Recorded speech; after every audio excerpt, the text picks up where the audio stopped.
acá estamos dándonos el gusto de que Claudio dibuje directamente en vivo y además se está dedicando una serie también de... A ver, ¿qué dice ahí? Una mariposa es una flor que se escapó. Ah, me encantó esta, frases lindísimas. ¿Y esas de dónde vienen? Yo también pregunto lo mismo, ¿de dónde vendrán? Okay. No, es todo. Toda tu vida va pasando por un filtro creativo y se va proyectando. Yo por lo menos soy muy de proyectar mis cosas inconscientes, mis deseos, lo que me gusta, todo.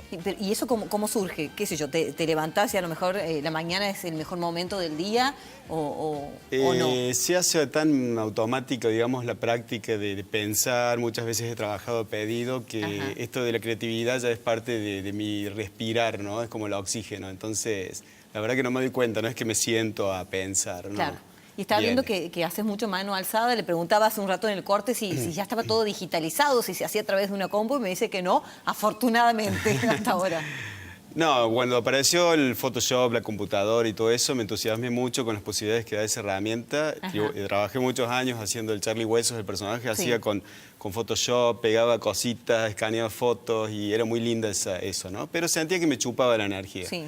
En un momento dado decidí pasar y recuperar la acuarela y los lápices y me gustó muchísimo porque en lugar de chuparme la energía me carga de energía, ¿no? Pero sí en un momento dado se escanea, se trabaja un poquito el contraste, esas cosas se digitalizan y se manda por mail a los lugares donde va a ser publicado, eso sí. Pero hay gente que disfruta mucho de la tableta gráfica, dibujan directamente a la computadora mirando la pantalla y ya son generaciones que... Es igual de valorable, digamos. Sí, totalmente. Y estaba pensando, por ejemplo, en el caso de las tarjetas. ¿Hay una presión para sacar tantas tarjetas cada tanto tiempo con frases determinadas? Bueno, la tarjeta hoy en día está un poquito con las redes sociales cuando aparecieron la tarjeta de Cayo. Pero en su momento era gracioso porque yo, por ejemplo, en agosto estaba haciendo tarjetas de Navidad. Ah, mira, pero no estaba en clima navideño, entonces tenía que ponerme musiquitas de Navidad y todo para más o menos... ¿Te ambientabas así de esa manera? Sí, totalmente. Qué fantástico. ¿Y qué es lo que más te gusta hacer o dirigido a quién? No, la verdad, lo que más me gusta hacer son las cuestiones muy íntimas mías. Siempre tuve la suerte de poder publicar lo que a mí me salía. Por ejemplo, yo inventaba un personaje y después veía dónde ubicarlo. Entonces, siempre fui muy personal para hacer, muy subjetivo, muy interno. Y ahora, por ejemplo, hago frases, me alejé un poquito del humor del chiste. Hago frases con un toque, en todo caso, de humor o con reflexiones más reflexivas, más espirituales. Y es lo que es mi camino, digamos, es lo que en este momento estoy buscando. Digamos, no humor negro, no humor político. No porque tenga nada contra eso, pero he dejado el humor político y he dejado en general el humor gráfico como chiste.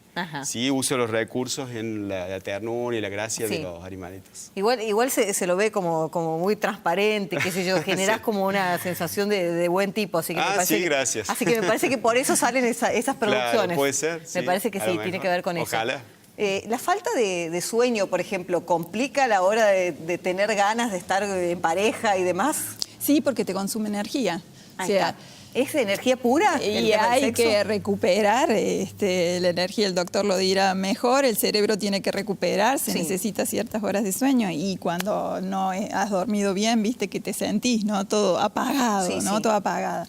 Entonces, bueno, también eso se refleja en la sexualidad. ¿Cómo se mantiene el deseo en una pareja, ¿no? De años? Que me parece una de las grandes preguntas. Porque hay como etapas en una pareja, y sobre todo cuando empiezan a sucederse los años, ¿no? ¿Cómo hacer para que eso se mantenga? Bueno, primero... Bueno, invitaste un mago. Sí, es verdad. Para la próxima. Bueno, primero hay que pensar que hay opciones a eso, porque no es como una condena, ¿no es cierto? Quiero decir, también está la posibilidad de separarse. Ahí está. Porque a veces llegan a la consulta parejas con este tema y cada vez aumentan más. Y lo que se ve es que son parejas que están acabadas, ¿no? Entonces, resucitar un muerto no, porque magia no hacemos. Entonces, lo que hay que ver es si es el momento de terminar la pareja, de empezar otra cosa, otra etapa, otra posibilidad.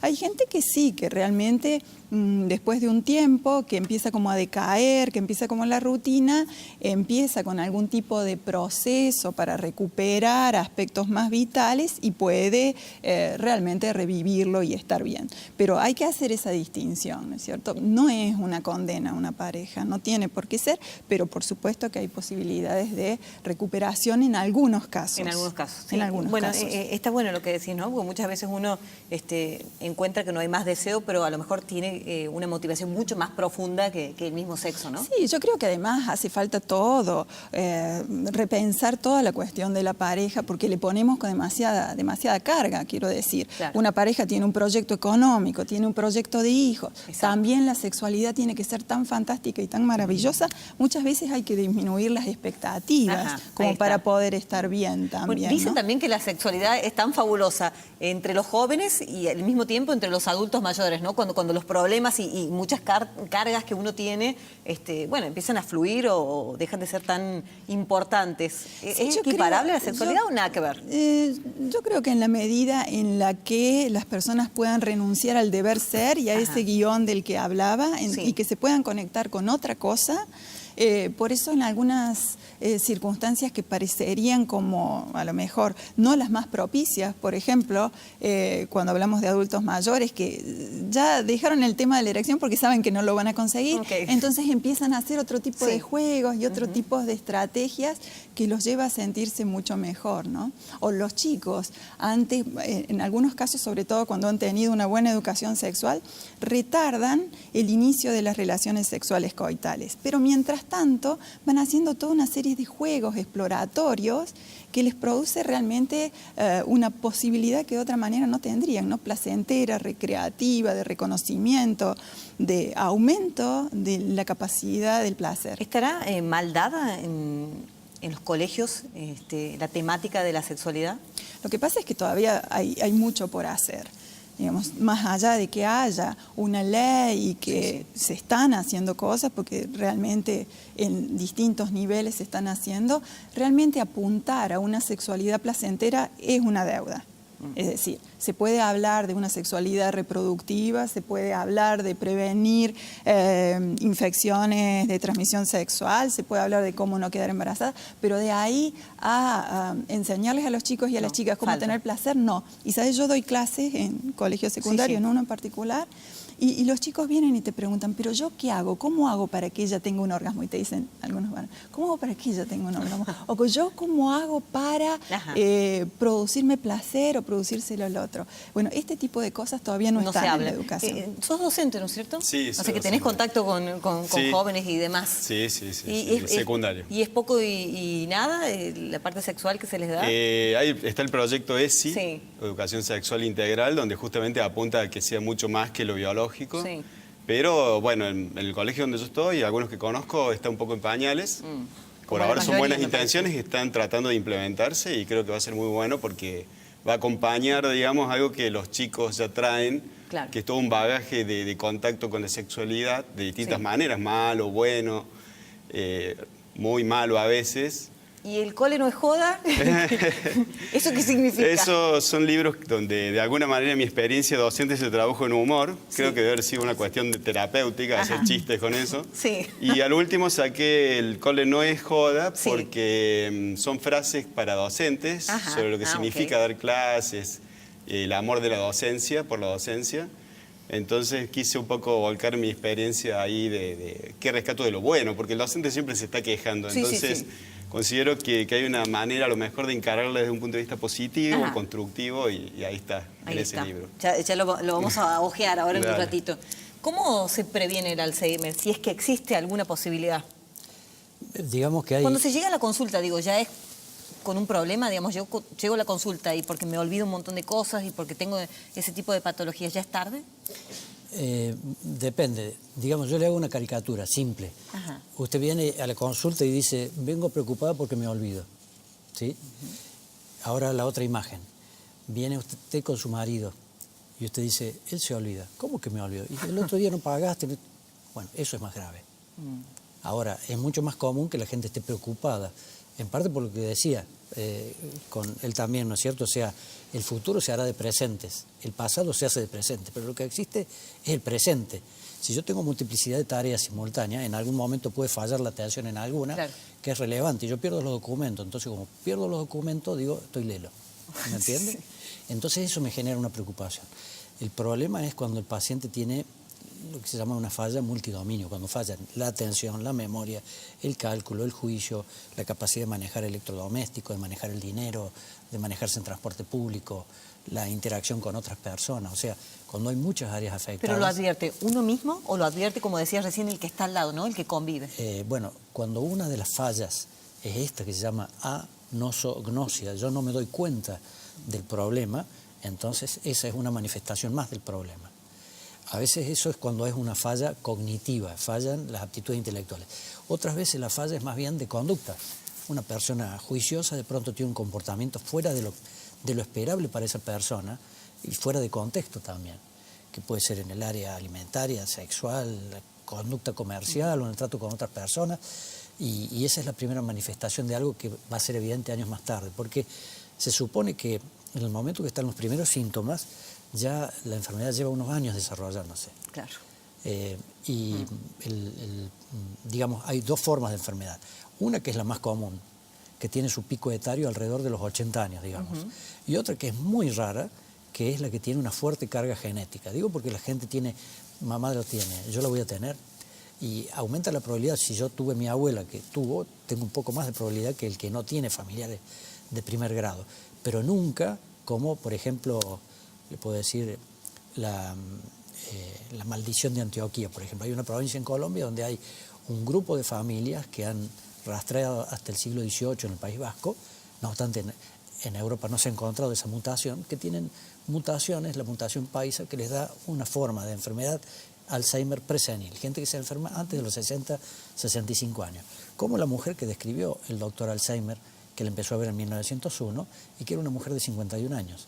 Eso es muy infrecuente y tiene una fuerte carga o una mayor carga genética. Y ahora, doctor, si tengo a lo mejor padre, madre, abuelos que hayan tenido Alzheimer, ¿qué estudio debiera hacerme, si es que existe un estudio para prevenir o para tratar de prolongar la llegada, si es que me va a llegar el Alzheimer? En realidad, digamos, hay estudios de imágenes y estudios de laboratorio. No hay, digamos, el diagnóstico es clínico, y el diagnóstico es clínico cuando hay clínica. No hay cómo diagnosticar cuando la enfermedad todavía no causó daño, claro, en la etapa preclínica. Esa es la utilidad, por ejemplo, del grupo que estudia este neurólogo colombiano, de gente que tiene una alta probabilidad de enfermedad, donde se pueden probar tratamientos en gente voluntaria para tratar de evitar que la enfermedad se produzca o enlentecerla. Hasta hoy hay tratamientos para mejorar los síntomas, algunos que influyen en un mensajero químico que se llama acetilcolina, otros en otro que se llama glutamato, pero no hay lo que se llaman factores modificadores del curso de la enfermedad. Digamos, en los años 80 la gente con virus de inmunodeficiencia humana se morían como moscas. Hoy, usted y yo tenemos gente que son compañeros de trabajo que están con la enfermedad sin curar, pero que no se mueren de una infección. Eso es por el progreso de los tratamientos. Gente con esclerosis múltiple, por ejemplo, ya no se ve tanta gente en silla de ruedas por esta enfermedad que afecta a gente joven, gracias a los tratamientos que, sin curar la enfermedad, modifican el curso. Son paliativos, ¿no? Sí. O sea, detienen la enfermedad o la enlentecen. Claro. Si usted lograra postergar 5 años el comienzo de la enfermedad, imagínese que el pico etario estuviera a los 85 o a los 90. Claro, ahí ya es otra cosa, cambia, ¿no? Y ahora estaba pensando también cómo es convivir con una persona que tenga ese mal, ¿no? Eso es todo un tema que implica no solo, digamos, como decía Ortega y Gasset, hombre y circunstancia. El paciente que está mal y el familiar cuidador, que cuando está con el paciente está agobiado por la responsabilidad sin franco ni feriado los fines de semana de ir al centro, por ejemplo. Y muchas veces se enferma y se muere el familiar cuidador por el peso, porque cuando se va se siente culpable y cuando está se siente asfixiado. Entonces eso lleva a que tenga una hemorragia digestiva, una fibrilación auricular, un ataque cerebral isquémico, un infarto de miocardio, y muchas veces ese sufrimiento se transforma en enfermedad médica con riesgo de vida para el familiar cuidador. Aparte que en general, como el factor de riesgo principal es la edad, esto no le viene a una señora que tiene 30 años que se enferma el marido, sino que le viene el marido a los 80 y ella también tiene 80. Exacto. Sí. Y a lo mejor ella cuidó 10 hijos, pero 10 hijos no se arreglan para cuidarla a ella o al marido. Sí, sí. Así es, así es. Bueno, qué difícil. Ojalá en algún momento se pueda encontrar, ¿no? Algo para... Hay mucha investigación.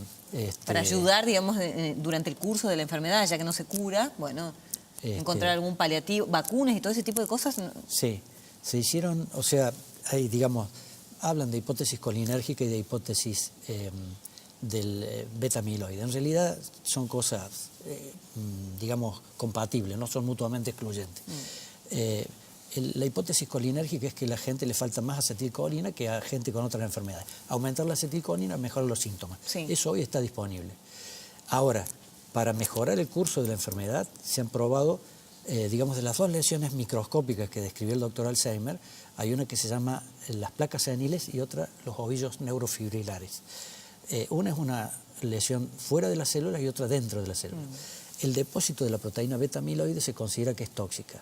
Entonces se dice, se deposita beta-amiloide, se muere la neurona y el paciente se deteriora. Se hicieron vacunas contra beta-amiloide, fracasaron. Entonces se dijeron, el problema es que son policlonales, o sea, muchos anticuerpos, digamos, para diferentes partes del beta-amiloide. Entonces se hicieron anticuerpos monoclonales, todos los que terminan en MAB, digamos, y hasta ahora los estudios han sido útiles en disminuir el beta-amiloide medido en estudios como la tomografía de emisión de positrones, pero no en controlar la progresión de la enfermedad.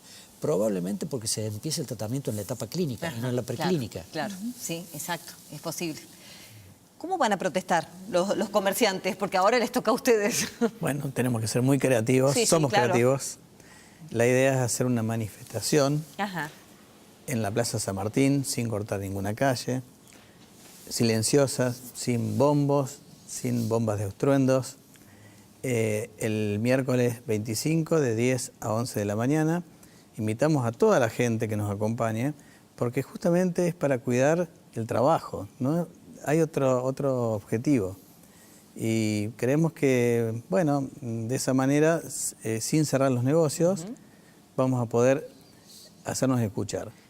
Estaba pensando también que antes de llegar a esa manifestación creativa que es la que van a hacer, habrán pedido al municipio, a la provincia, algún tipo de ayuda, ¿no? O que las manifestaciones se hagan en otro lado, o que no se interrumpa la posibilidad de atender. Y digo, ¿qué respuesta tuvieron ante eso? Ninguna respuesta. Sistemáticamente pedimos toda la vida comercial que por lo menos yo tengo en el centro y nunca tuvimos respuesta. Nunca. Ni del municipio, ni de la provincia, digamos, usando la policía en favor de aquellos que necesitan trabajar. Para nada. Para nada. Y si hablamos del comercio específicamente, a ver, los números que venimos mostrando, inclusive en el noticiero de manera permanente, hablan de una caída consecutiva hace unos 19 meses aproximadamente. ¿Eso es tal cual? ¿Es real? Sí, bueno, obviamente está sumada la crisis económica, que sí, claro. Bueno, no somos ajenos, sí. Y además se suma estos impedimentos que producen estas manifestaciones para poder o sea que es una combinación libremente. Entonces. Por supuesto, ¿sí? Un cóctel muy nocivo para nosotros. Tienen libros ustedes, ¿no es cierto?